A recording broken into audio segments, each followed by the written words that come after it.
नमस्कार मित्रांनो, मी ऋतुजा पाचांगणे स्वागत आहे तुमचं माझ्या यूट्यूब चॅनलवर। आजचा व्हिडिओ खूप स्पेशल आहे कारण हा वाढदिवसाचा व्हिडिओ आहे आणि हा वाढदिवस आम्ही स्पेशल बनवण्यासाठी काही प्लॅन केले आहेत। आम्ही निघालोय आता थेट मुंबई दर्शनला।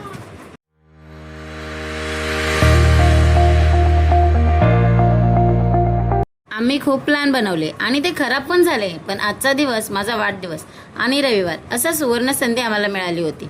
मग याच प्लॅनचा फायदा आम्ही उचलला। हा प्लॅन असाच ठरला, फक्त तो शेवटपर्यंत टिकला।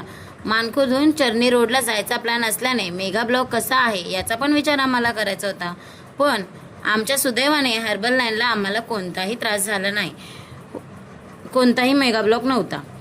ट्रिपला जाताना बच्चे कंपनी खूपच खुश होती। वेदिका तर सकाळी झोपेतच बोलत होती, मला डोंगर चढायचा आहे। त्याचबरोबर माझे मिस्टर, वंश, वेदिका आणि माझा भाऊ व राजू आम्ही सगळे ट्रिपला निघालो। राजूला तर कॅमेरा पकडायचं महत्त्वाचं काम दिलं होतं। तो पण या बाबतीत नवीनच होता, पण या अनुभवातून पुढे शिकून यानंतर अजून चांगलं काम तर तो करेलच। आम्हाला घरातून निघताना थोडा उशीर झाला। 12च्या दरम्यान आम्ही मानखुर्द स्टेशनला पोहोचलो। त्यात राजूची खूप चिडचिड झाली होती कारण आम्हाला स्टेशनला जायलाच घरातून बाहेर पडताना खूप लेट झाला होता। तो या ट्रिपमध्ये आमच्यासोबतच होता। आमच्यासोबत आमचा कॅमेरामॅन राजू होताच, सोबतच तो या ट्रिपमध्ये आमचा मार्गदर्शक देखील होता।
बारा वाजता चालू झालेला प्रवास मानखुर्द कुर्ला दादर मार्गे चर्नी रोड असा होता।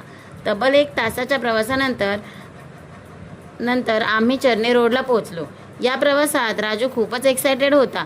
स्टेशनच्या बाहेर जायच्या आधीच तो आम्हाला गिरगाव चौपाटी आणि त्याच्या आसपास असलेले प्रमुख पर्यटन स्थळाची यादी सांगायला आतुर झाला होता। तो पण 7-8 वर्षांनी आला असल्याने काही गोष्टी त्याच्यासाठी पण नवीनच होत्या। उदाहरणार्थ मरीन लाईन ते चर्नी रोडच्या दरम्यान दिसणारा कोस्टल रोड, गिरगाव चौपाटी, मुंबईसारख्या गर्दीच्या शहरात अथांग समुद्रकिनारा आणि किनाऱ्यावरची वाळू आणि फेसाळणाऱ्या लाटा हे आम्हाला मंत्रमुग्ध करत होतं। दक्षिण मुंबईतील सर्वात प्रसिद्ध चौपाटी, लालबागच्या राजाच्या विसर्जनापासून मिरवणुकीपासून ते मुंबईकरांच्या सायंकाळीच्या निवांत क्षणापर्यंत ही चौपाटी अनेक ऐतिहासिक गोष्टींची साक्षीदार आहे। 26/11च्या मुंबई हल्ल्यात शहीद तुकाराम ओंबळे यांनी याच गिरगाव चौपाटीच्या भागात अजमल कसाबला पकडलं।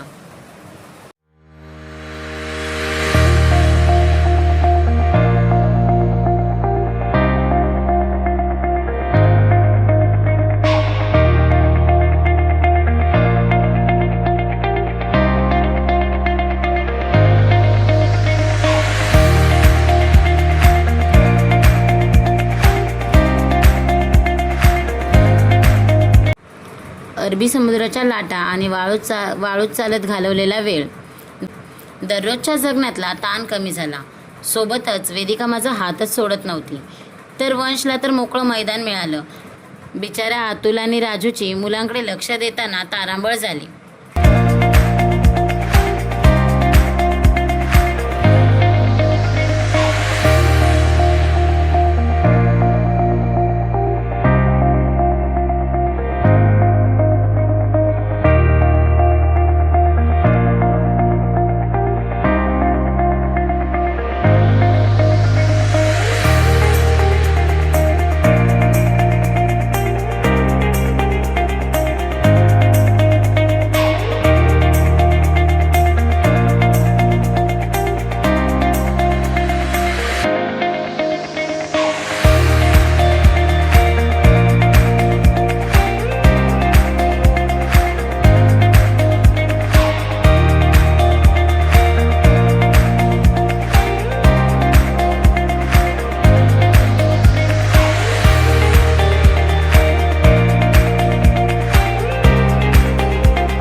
चौपाटीवर फेसाळत्या लाटांमध्ये मस्ती करून झाल्यावर सगळ्यांना भूक लागली होती. गिरगाव चौपाटीच्या कॉर्नरलाच खाऊ गल्लीसारखं छोटे छोटे स्टॉल होते.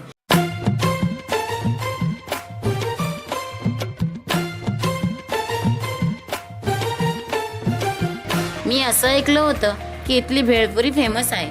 मात्र आम्हाला खूपच भूक लागली होती, त्यामुळे मसाला डोसा ऑर्डर केला. वेदिकाने पेस्ट्री घेतली आणि मला आता भूक नाही असं ठामपणे सांगणारा राजू मात्र स्वतःसाठी पुलाव भात मागवून तो संपवून तो आमच्या ताटात सामील झाला. वंश देखील राजूला त्याने मागवलेला पुलाव भात संपवायला मदत करून आमच्या ताटात सामील झाला. गिरगाव चौपाटी आणि या खाऊ गल्लीत झालेली जेवणावरची मजा हे क्षण माझ्या या स्पेशल दिवसाची स्पेशल आठवण आहेत. जेवण झाल्यावर गिरगाव चौपाटीवरील वाळूवर चालतच आम्ही वाळकेश्वरचा डोंगर चढायचे ठरवले. पोट भरल्यामुळे सगळ्यांमध्ये एक वेगळीच ऊर्जा होती. राजूने परत एकदा आम्हाला आठवण करून दिली, पण वाळकेश्वरला बस जाते, पण वेदिकाला चालतच जायचं होतं.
वाळकेश्वरला जाताना गगनगिरी महाराजांचा मठ लागला.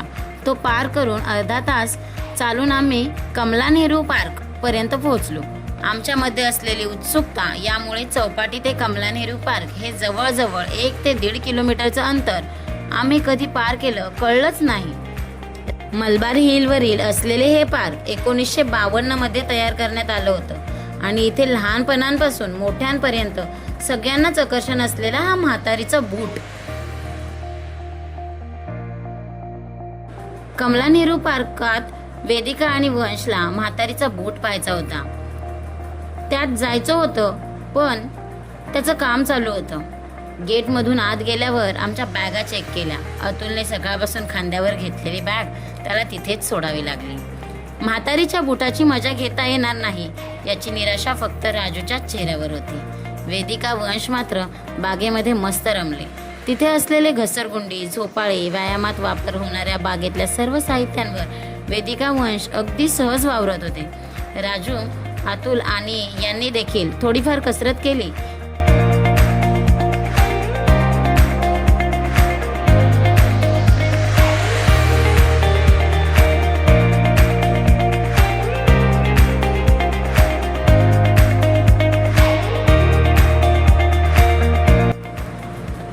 या ट्रिपचे एक वेगळेपण मी मान्य करते की अतुल आणि राजूमुळे आम्हा दोघांना ही ट्रिप अगदी सहज सोपी वाटली. कारण जर वेळी आम्ही बाहेर जातो त्यावेळेला आम्हाला मुलांना ओरडायला लागतं. त्यांनी मला सांगावं लागतं आणि मी त्यांना सांगावं लागतं. मुलं ऐकतच नाहीत. पण या वेळेला राजू आणि अतुल असल्यामुळे ते त्यांना सांभाळत असल्यामुळे आमचं थोडंसं लक्ष त्यांच्याकडे कमी होतं. त्यामुळे आम्हाला ही ट्रिप अगदी सहज फिरता आली व ट्रिपची मजा घेता आली. कमला नेहरू पार्कातून नंतर आम्ही हँगिंग गार्डनकडे निघालो.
पार्कच्या अगदी समोर असलेलं हे हँगिंग गार्डन 1881 मध्ये बांधलं गेलं होतं. याला हँगिंग गार्डन का म्हणतात माहितीये का? कारण हे गार्डन एका मोठ्या पाण्याच्या टाकीवर तयार करण्यात आलं आहे. इथे वेगवेगळ्या प्रकारची झाडे आणि रंगीबेरंगी फुले पाहून मन प्रसन्न झालं. मस्त पावसाळी हवेचा गारवा यामुळे खूपच वेगळा अनुभव मिळत होता. या वातावरणात आम्ही खूप मजा केली.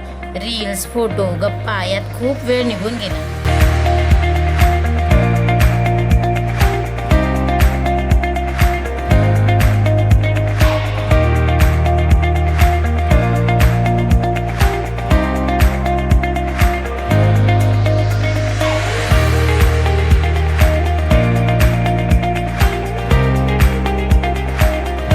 कमला नेहरू पार्क आणि हँगिंग गार्डनकडून जाताना झाडी आणि हिरवळ पाहून झाल्यावर आम्ही निघालो मुंबईतल्या अशा ठिकाणी जिथं आल्यावर तुम्हाला वाटणारच नाही की तुम्ही मुंबईत आला आहात. चला तर मग बाणगंगा तलावाला भेट देऊया. हँगिंग गार्डन ते बाणगंगा अर्धा तासातच चालत जायचं अंतर होतं. आपण चालत जायचं असं राजू म्हणाला तेव्हा सर्वांनी नाईलाजाचा होकार दिला.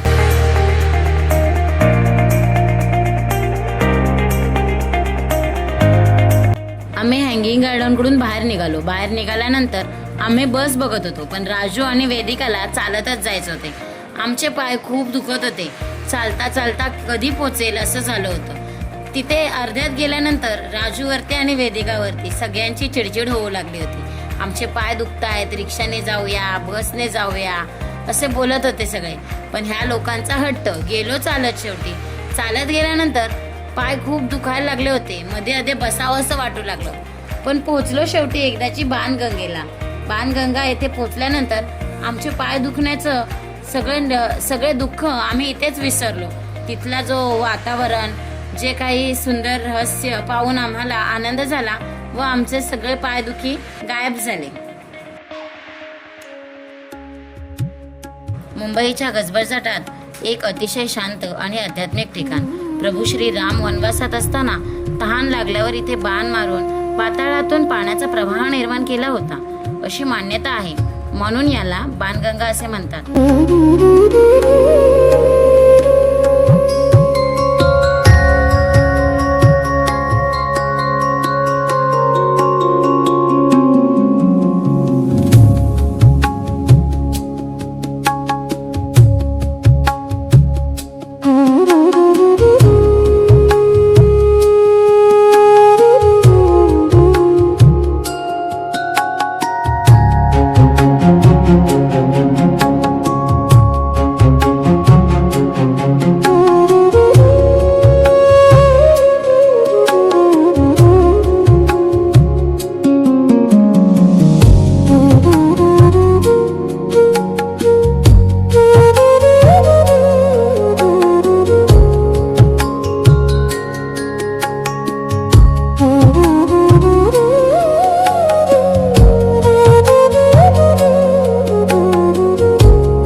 विशेष म्हणजे शेजारी समुद्र असून पण या तलावाचं पाणी गोड आहे.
na na na na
इथे पायऱ्यांवर बसून तलावात पाय बुडवून थंड पाण्याचा अनुभव घेतला, फोटो काढले आणि आजूबाजूची जुनी मंदिरे पाहताना वेगळीच शांतता मिळाली. मुंबईतील या गर्दीतही अशी निवांत जागा आहे यावर विश्वास बसत नाही. सोबतच त्याला लागूनच एक ऐतिहासिक बालाजीचे मंदिर होते. त्या मंदिरात आम्ही दर्शनासाठी गेलो व दर्शन घेतले. नंतर तिथे आम्ही प्रत्येकाने प्रत्येकाचे फोटो काढले.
तर मित्रांनो, आता संध्याकाळ झाली होती आणि आजचा दिवस खरंच खूप छान गेला.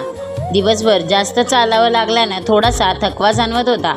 त्यामुळे आम्ही परतीच्या वाटेवर निघालो. निघताना बस पकडायची होती, पण सर्व बस भरूनच जात होत्या. मग नाईलाजाने आम्ही प्रायव्हेट गाडी बुक केली. तिथून आम्ही थेट मुंबईच्या छत्रपती शिवाजी महाराज टर्मिनसकडे निघालो. जाताना एक भारी अनुभव आला. दिवसभरात आम्ही जिथे जिथे फिरलो होतो ते सर्व रस्ते आणि परिसर आता छान विद्युत रोषणाईने झगमगत होते. त्यातला त्यात आपला मुंबईचा क्वीन नेकलेस तर खूपच आकर्षक आणि अप्रतिम वाटत होता.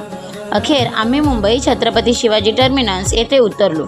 ही वर्ल्ड हेरिटेज वास्तू रोषणाईमध्ये खूपच भव्य आणि आकर्षक दिसत होती. तिथून पुढे आम्ही आमच्या दररोजच्या फॅमिली रेस्टॉरंटमध्ये गेलो. खरं तर माझ्यासाठी हे एक सरप्राईज बर्थडे सेलिब्रेशन होतं. दिवसभराच्या प्रवासाने सर्वांच्या चेहऱ्यावर थकवा स्पष्ट दिसत होता, पण डोळ्यात मात्र त्या वाढदिवसाच्या सेलिब्रेशनचे खरा आनंद होता. त्यानंतर खूप कडकडून भूक लागली